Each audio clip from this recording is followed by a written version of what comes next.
Bonjour à tous. Merci beaucoup de vous être connectés à notre webinaire au sein du Springbox. Je suis accompagnée de Clémence Mirepoix, qui est chef de groupe chez Intact Mémoire. Bonjour. Et je suis Mélanie Berger, directrice de clientèle. Alors, on est ici pour vous présenter un outil unique sur le marché qui vous permet de tester différemment vos publicités digitales. Alors, leur performance, bien sûr, mais aussi de voir ce que ces communications construisent pour votre marque. Alors, c'est vrai que le digital est un média fugace, beaucoup lié à la performance, mais il peut aussi contribuer efficacement à la construction de votre territoire, et c'est ce dont on souhaite parler aujourd'hui. Alors, avant de présenter cet outil, avant de présenter Impact Mémoire pour ceux qui ne connaissent pas encore, on trouvait que c'était intéressant de reprendre un peu de contexte. Lorsqu'il s'agit de digital, les choses avancent vite et on oublie parfois le contexte dans lequel se trouve le viewer, la surstimulation à laquelle il fait face, ou même la part des budgets que représente ce média et l'importance donc d'être efficace.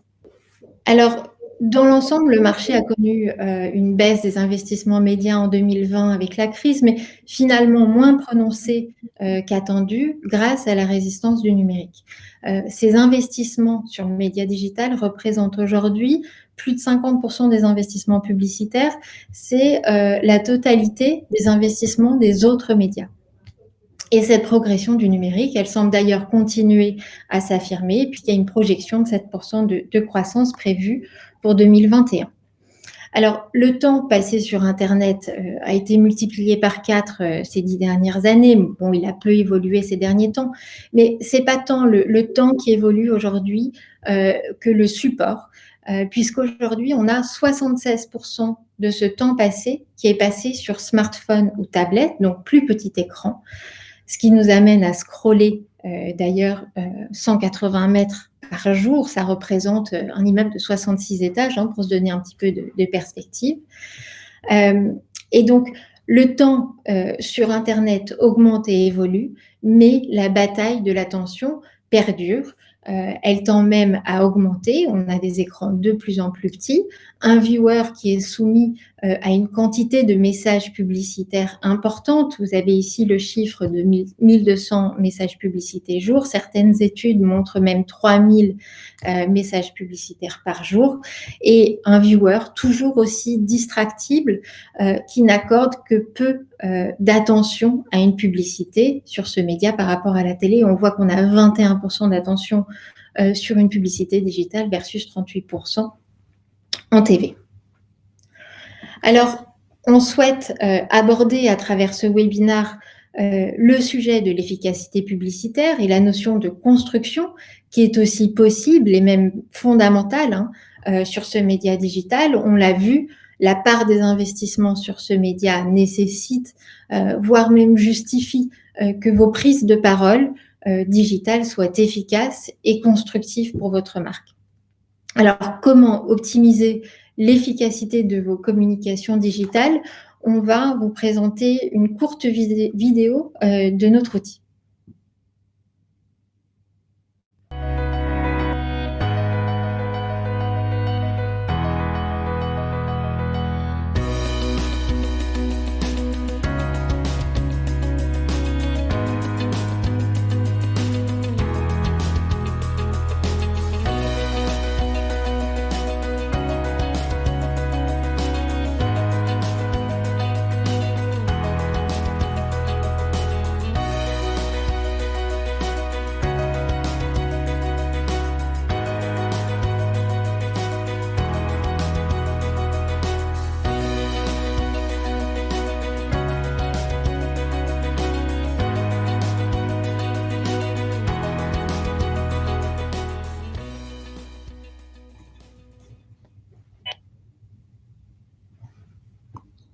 Donc, suite à cette vidéo, quelques mots sur les sciences cognitives de manière très simple.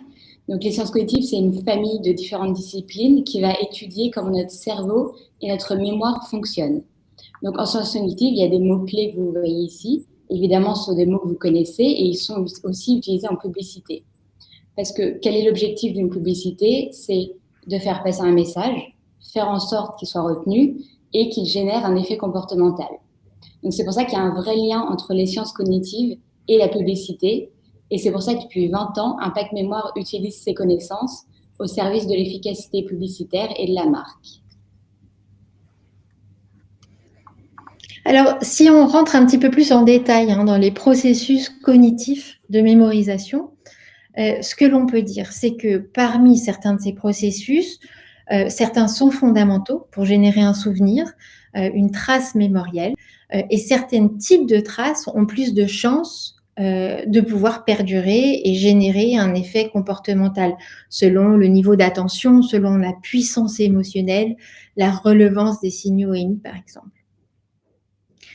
Alors, l'attention est bien entendu un prérequis pour qu'une trace s'inscrive en mémoire. Sans attention, il n'y a pas d'enregistrement, pas de souvenir et donc pas d'efficacité publicitaire. Donc l'attention est un passage obligé pour espérer générer un souvenir. Alors, les sciences cognitives nous permettent d'aller un peu plus loin dans l'explication et l'analyse de ces attentions. C'est vrai qu'on peut isoler deux types d'attention.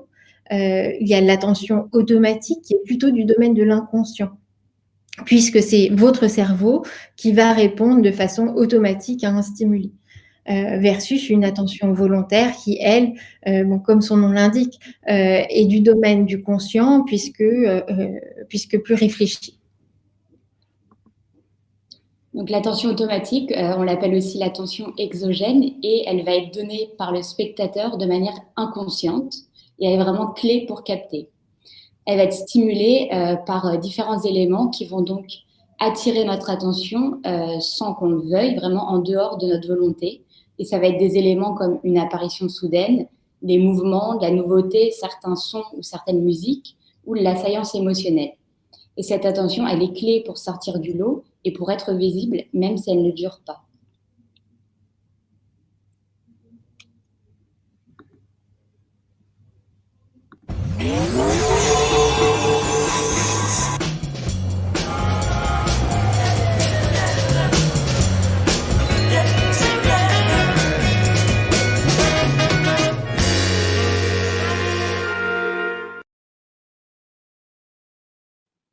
Donc là, vous avez eu un exemple qui illustre parfaitement l'attention automatique. Vous avez un univers complètement psychédélique, vous avez des couleurs pop, de la musique, une grenouille qui porte un béret et qui fait du vélo. Donc, effectivement, c'est vraiment ici des éléments qui vont attirer votre attention. Mais on voit aussi que cette attention, elle attire au détriment de la marque. La marque, elle est présente, mais elle est quand même assez discrète et donc elle risque de ne pas être retenue ou mémorisée.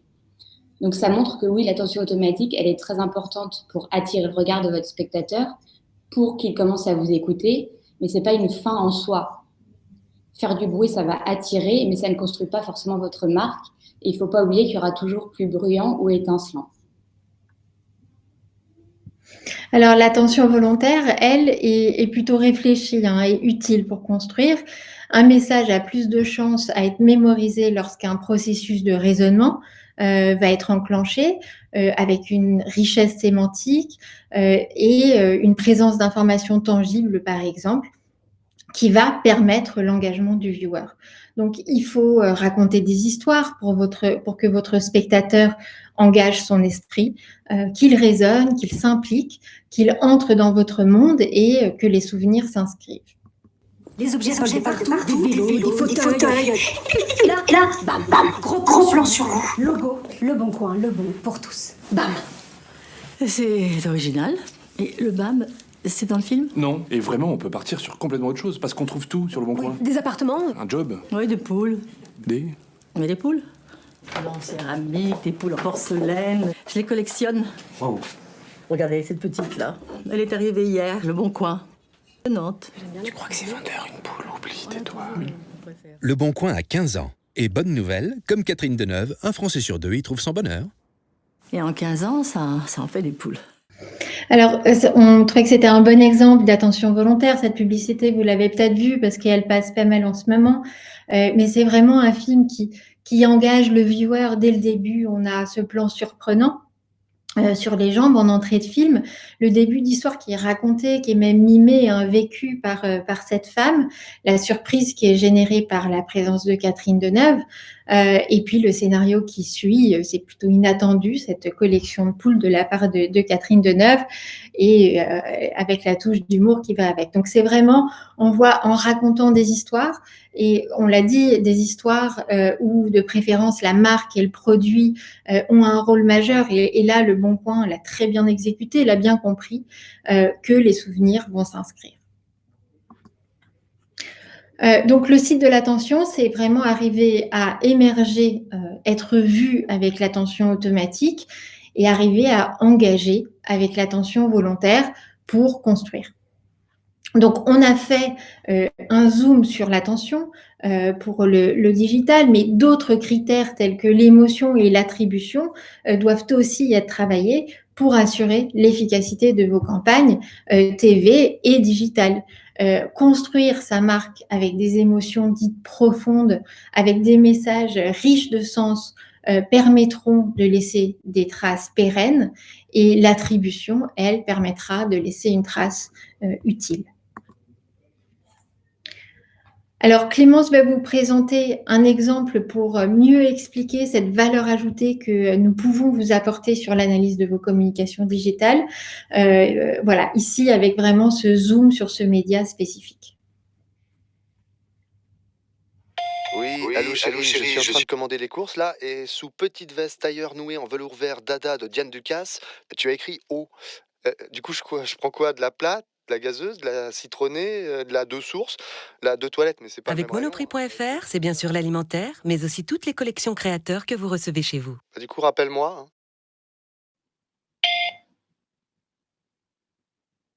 Donc voilà, à travers cet exemple, je vais vous présenter un peu notre outil IM Digital qui est issu de notre programme scientifique qui est exclusif à Impact Mémoire et qui va permettre d'évaluer le potentiel d'efficacité de la copie dans ce contexte digital.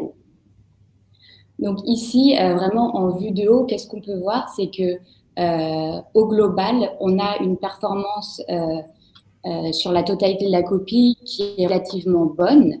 En revanche, on va voir que sur les formats courts, la performance est challengée, elle est limitée. Par contre, c'est une copie qui présente une construction long terme qui a un beau potentiel pour laisser une trace pérenne. Donc, si on regarde le premier score, c'est le score IMD, donc qui est issu du programme scientifique et qui va être décliné sur 4 formats clés digitaux. Vous avez d'abord le format non skippable, où ici, on va mener l'analyse sur la totalité de la copie. Ensuite, vous avez les formats skippables avec ou sans son, où ici, on va analyser les 5 premières secondes de la copie. Et enfin, vous avez le format in-read, in-feed. Donc ici, c'est pour les formats réseaux sociaux. On va analyser les 2 premières secondes. Donc pour Monoprix, si on regarde le score sur la totalité de la copie, le score non skippable, on voit qu'il est au benchmark. Effectivement, c'est une copie qui attire un peu l'attention, qui présente une touche d'humour. Par contre, on va voir qu'il n'y a pas vraiment d'offre particulière, ce qui va limiter la performance de la copie sur le média digital. Par contre, tout au long de ce webinaire, on l'a affirmé, on peut construire pour la marque avec le digital. Donc, c'est pour ça qu'on a créé le score IMD long terme que vous pouvez voir en bas. Et ici, ce score, il est basé sur la totalité de la copie, comme le non skippable. Et il va évaluer le potentiel de la copie à laisser une trace mémorielle qui est puissante et pérenne, donc long terme. Et ici, on va vraiment favoriser si la copie raconte une histoire, si elle présente de la richesse sémantique et des émotions dites profondes. Donc ici, ce qui est intéressant avec Monoprix, c'est pour ça qu'on l'a choisi, c'est que vous avez vu sur le format non skippable, le score IMD, il est au benchmark. Par contre, sur le format IMD long terme, on voit que la performance, elle est à 2,9, donc elle est au-dessus du benchmark. Donc c'est un film vraiment qui présente un potentiel à laisser une trace long terme. Effectivement, on a quand même une histoire qui est racontée. C'est vrai que c'est pas forcément facile de rentrer dedans, mais il y a un raisonnement qui est présent. Cette histoire, elle se construit avec la voix, avec ses intonations, et ça permet aussi de présenter des émotions, parce qu'on a une scène de vie quotidienne, la liste de courses, qui permet un potentiel d'identification et d'implication du spectateur. Donc ici, c'est vrai qu'on a un potentiel de souvenir long terme avec une construction qui est positive et valorisante pour la marque Monoprix. Donc sur la slide d'après, ici, on rentre dans le détail avec le diagnostic. Vous allez retrouver les 4 formats clés, donc les non skippables et les skippables. Et on va expliquer cette performance en regardant le détail des 5 leviers cognitifs clés qui sont la perception, l'attention, l'intérêt, émotion et attribution. Donc, si on reprend l'exemple du score sur le format non skippable, on a vu qu'il est au benchmark. Et ici, on va pouvoir l'expliquer en regardant d'abord les leviers qui sont bien activés. Donc, le premier, la perception, on voit qu'elle est bien activée. La perception, donc, c'est le fait de pouvoir lire, voir, entendre tous les éléments. Et effectivement, vous avez cette voix qu'on entend au fur et à mesure qu'on peut lire le texte. Donc, c'est une synchronisation qui va aider la perception, même si c'est vrai que ça va un peu vite. Vous avez aussi de l'émotion, comme j'ai dit, avec l'humour potentiel, cette capacité de s'identifier à ce qui se passe dans la publicité, et l'attribution qui est aussi bien activée avec ce logo qui arrive en fin de copie en même temps que la voix off dit monoprix.fr. Plus on a aussi un univers Monoprix qui est assez présent, et aussi un effet saga, parce que c'est une campagne qui a été déclinée en plusieurs films. En revanche, on voit les leviers qui sont peu activés, donc le levier d'intérêt, parce qu'ici, c'est vrai que le levier d'intérêt, ça mesure la capacité de la copie à exprimer des informations tangibles, des arguments, et ici, il y en a peu, ce qui fait que le potentiel est limité. Par contre, si on regarde les autres formats, on voit ici que les formats plus courts, ils sont vraiment challengés, parce qu'effectivement, dans les formats sans son, eh bien, sans la voix, logiquement, on a moins d'émotion et on a moins d'attention. Et en plus, la marque Monoprix arrive en fin de copie. Donc forcément, dans les 2 premières secondes ou les 5 premières secondes, vous n'aurez pas la marque. Donc c'est pour ça que l'attribution, elle va uniquement reposer sur les éléments communs de la saga s'ils sont reconnus.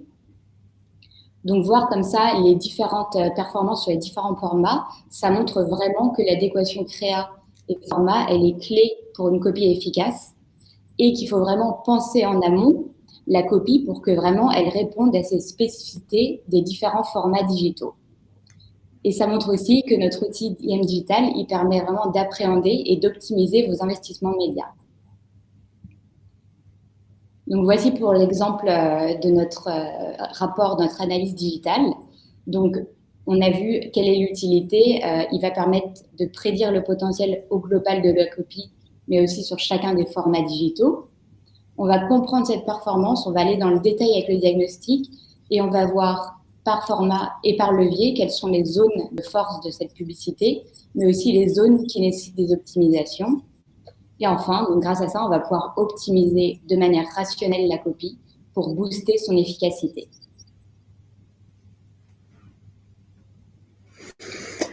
Donc voilà, Impact Mémoire, c'est une approche unique, hein, donc sans interview consommateur, exclusivement basée sur les sciences cognitives. Ça fait aujourd'hui 20 ans que nous accompagnons les annonceurs de tout secteur d'ailleurs, sur l'efficacité grâce à notre double expertise, à la fois scientifique et étude. Cette approche est globale puisqu'elle se décline sur les différents médias. On travaille aussi bien sur des analyses TV, print, affichage ou digital comme on vous l'a présenté là. Et cette approche est aussi internationale puisqu'on peut ajouter des validations locales, quel que soit le marché de diffusion. Donc, nous vous avons présenté ici notre outil adapté au digital pour vous montrer l'agilité que nous pouvons vous proposer avec une mise en œuvre très simple et rapide de l'étude. On n'a pas besoin de beaucoup d'éléments, on a besoin du matériel à tester bien sûr et puis quelques éléments de contexte et d'objectifs. Avec des timings courts, une analyse qui est livrée, donc une analyse comme vient de vous la présenter Clémence, qui est livrée en 2 jours, de la réception du matériel à la livraison du rapport. On peut intervenir dès les premières intentions créatives, puisqu'il n'y a pas de biais lié au matériel, étant donné qu'on est sans interview consommateur. Donc, on peut vraiment vous accompagner très en amont dans la conception de vos projets publicitaires. avec des budgets bien entendu adaptés au contexte du digital et à la masse de contenu que vous avez besoin de développer. Donc on arrive à environ 1 500 € par piste quand on arrive à tester plusieurs pistes digitales. On fait beaucoup soit une analyse seule comme on vous l'a montré ici, ou alors des screenings de pistes aussi pour les annonceurs avec lesquels on travaille, pour un apport très rationnel, comme on vous a présenté, sur des KPIs clés, mais aussi une analyse en profondeur sur la construction long terme de votre communication. Oui, bonjour Gaëlle. Vous posiez la question de savoir si on travaille à l'international. Donc tout à fait. L'outil qu'on utilise nous permet d'être à 80-90% de notre analyse est universelle. Quelle que soit votre origine, votre nationalité, vous répondez au même processus cognitif.